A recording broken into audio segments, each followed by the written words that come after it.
Tired of scrambling for cash or fumbling with your credit card? Ever wish you could just Venmo a business? Well, you can, and it's easier than you think.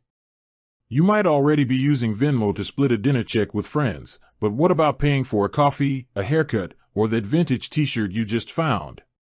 This isn't just a peer-to-peer app anymore.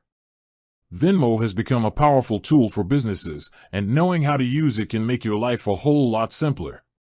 So, how do you do it? The key is knowing if the business has a Venmo business profile. These are different from personal accounts and are specifically designed for commercial transactions. You can spot them by their distinct business logo and branding. The good news is, paying a business is just as simple as paying a friend. The most common way is to search for their unique Venmo username, or better yet, scan their QR code. Many businesses now have a printed QR code at their counter or on their website. Just open your Venmo app, tap the scanner icon, point your camera at the code, and you'll be taken directly to their profile to pay. The amount and a note for your purchase are filled in automatically for you. You can also pay through a mobile app or website that has Venmo as a payment option.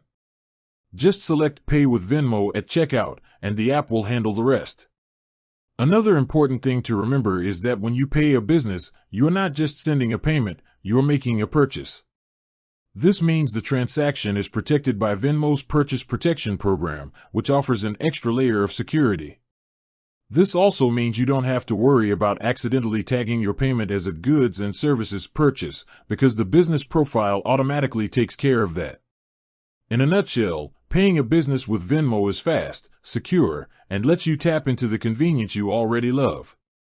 It's all about looking for that Venmo logo, scanning the QR code, and making your transaction with confidence. With that said, thanks for watching, and until next time.